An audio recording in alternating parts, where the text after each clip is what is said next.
और ये बात अब मार्केट की होगी। मार्केट अपडेट क्विक आपको देते हैं। जापान के जीडीपी में कमी आ गई है, चीन में मंदी बढ़ रही है, ब्राजील में महंगाई बढ़ रही है, H1B वीजा की वजह से अमेरिकी कंपनीज पर संकट है, हंगरी की जीडीपी घट रही है, यूरोजोन का एक्सपोर्ट बढ़ा है। और ऐसे में अब भारत की इकोनॉमिक स्टेट की बात करते हैं तो वो कैसी है, जानने के लिए हमारे साथ में जुड़ेंगे आकाश जी, जो कि एक जाने माने अर्थशास्त्री हैं, जिनकी भविष्यवाणी है, जिनकी प्रेडिक्शंस एकदम सटीक बैठते हैं और हमारे साथ जुड़ चुके हैं आकाश जी।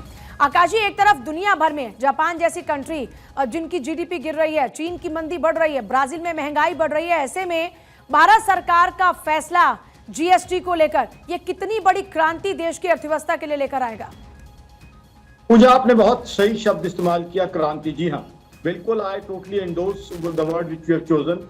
इससे क्या है, एक तो मध्यम वर्ग को और निम्न मध्यम वर्ग, middle class and lower middle class को फायदा ये होगा कि वो अपनी एस्पिरेशन, डिजायर्स पूरी कर पाएंगे, तो वो उनके लिए बहुत बड़ा रिलीफ होगा। दूसरा क्या है, इसकी वजह से डिमांड और कंजम्पशन का बहुत बड़ा बूस्ट आएगा।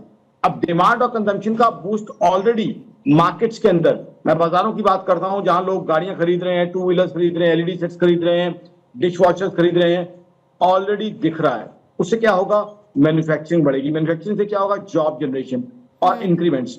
आज मिडिल क्लास को क्या चाहिए? मिडिल क्लास यही चाहता है कि उसकी कमाई बढ़ जाए और उसके खर्चे कम हो।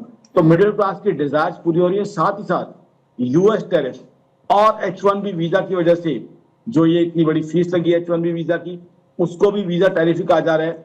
उसकी वजह से हिंदुस्तान की इकोनॉमी पे कुछ नेगेटिविटी आने की संभावना थी, बट यहां जो कंजम्पशन बढ़ेगी उसकी वजह से जीडीपी ग्रोथ इतनी बढ़ जाएगी कि वो नेगेटिविटी न्यूट्रलाइज होकर भी हम पॉजिटिव में आ जाएंगे। तो मेरे हिसाब से बिल्कुल बहुत ही बढ़िया, बहुत ही प्रैक्टिकल स्टेप जो है हमारी सरकार ने लिया है। टाइमिंग, आज क्रिकेट का माहौल है, क्रिकेट में कोई भी एक्सपर्ट आपको बता देगा टाइमिंग बहुत इंपॉर्टेंट होती है। वही सरकार ने इकोनॉमी की है, टाइमिंग इतनी बढ़िया रखी है।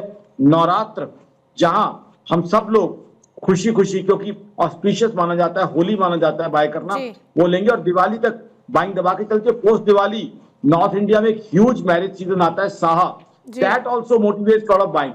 तो I think it's a brilliant master stroke by our government कि आज इससे जो है मिडिल क्लास को फायदा, खर्चा कम, कमाई ज्यादा, दूसरा जीडीपी ग्रोथ बढ़ेगी, तीसरा सबसे बड़ा फायदा इनकम टैक्स कलेक्शन बढ़ेगी, क्योंकि हर लेवल पे, चाहे मैन्युफैक्चरर हो, होलसेलर हो, डिस्ट्रीब्यूटर हो, रिटेलर हो, उसका एडवर्टाइजर हो, उसका ट्रांसपोर्टर हो, उसका सप्लायर हो, सबके वॉल्यूम बढ़ने से अब कमी हुई है तो जीएसटी टैक्सेस में, तो इसलिए इनकम टैक्स पे जितना सेल बढ़ेगी उतना बढ़ेगा, तो इनकम टैक्स कलेक्शन सरकार की बढ़ जाएगी।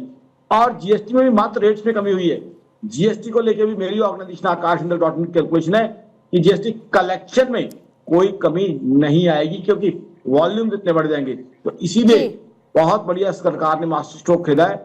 जहां ग्लोबल इकोनॉमी में घबराहट है, वही हिंदुस्तान की इकोनॉमी सर पर दौड़ रही है विकसित भारत बनने की तरफ। बहुत शुक्रिया सर जुड़ने के लिए और ये पूरी जानकारी देने के लिए। तो देखिए, भारत की इकोनॉमी रफ्तार पकड़ती हुई नजर आने वाले जो रिफॉर्म्स किए गए हैं इससे और रफ्तार पकड़ती हुई नजर आएगी। आत्मनिर्भरता की ओर जो हमने कदम बढ़ाया है, ये और ज्यादा रफ्तार भारत की इकोनॉमी को देते हुए नजर आएगी।